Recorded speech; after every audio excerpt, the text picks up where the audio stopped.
सत्यनारायण भगवान की जय। पुत्रा एकादशी पोष शुक्ल व्रत कथा। भद्रावती नाम की पुरी थी। वहाँ सुकेतु मान का राजा था। उनकी शैव्य नाम की रानी थी।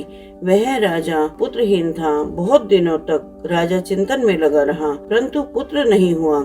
सुकेतु मान को राज्य और पुर में कहीं भी सुख नहीं मिलता था। अपनी शैव्य रानी के साथ प्रतिदिन दुखी रहता था।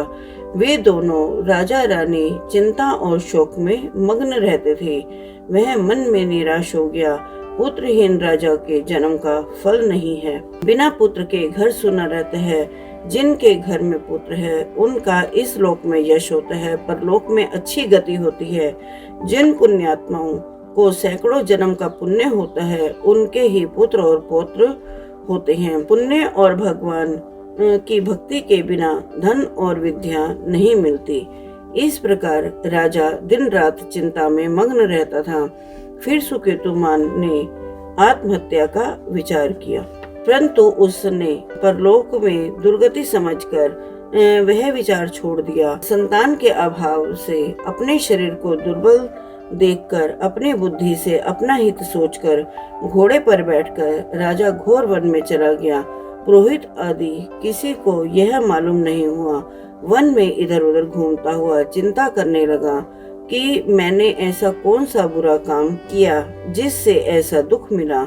मैंने यज्ञ और पूजा से देवताओं को संतुष्ट किया, यह सब करने पर भी मुझको ऐसा कठिन दुख क्यों मिला। इस प्रकार सोचता हुआ राजा आगे वन में चला गया। आगे जाकर एक सुंदर सरोवर देखा जिसके पास बहुत से मुनियों के आश्रम दिखे और अच्छे शगुन होने लगे। राजा का दाहिना नेत्र और दाहिना हाथ फड़कने लगा। इन अंगों का फड़कना शुभ सूचक प्रतीत हुआ।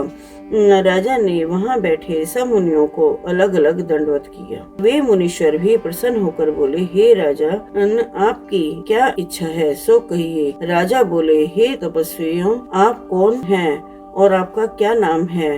आप यहाँ किसके लिए आए हैं सो कहिए। मुनि बोले, हम विश्वेश्वर देवा हैं और स्नान करने के लिए यहाँ आए हैं। माघ का महीना निकट आ रहा है। आज से 5वें दिन माघ लग जाएगा। आज पुत्रदा नाम की एकादशी है। हे राजन, पोष शुक्ल एकादशी पुत्र की इच्छा करने वालों को पुत्र देती है। तब राजा बोला, पुत्र उत्पन्न करने के लिए मैंने भी बड़ा प्रयत्न किया है। यदि आप प्रसन्न हैं तो मेरे लिए सुंदर पुत्र दीजिए। तब मुनीश्वर बोले, हे राजन, आज पुत्रदा नाम की प्रसिद्ध एकादशी है। आज ही इस उत्तम व्रत को करिए। हमारे आशीर्वाद से, भगवान की कृपा से आपको अवश्य ही पुत्र प्राप्त होगा। इस प्रकार उनकी आज्ञा से राजा ने पुत्रदा एकादशी का उत्तम व्रत किया। द्वादशी में पारण करके मुनियों को बारंबार प्रणाम करके राजा घर आ गया। रानी के गर्भ स्थिति हो गई।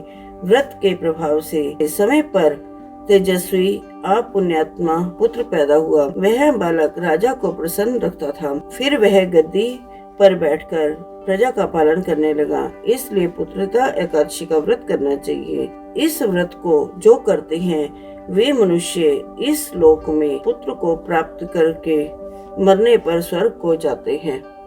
सत्यनारायण भगवान की जय।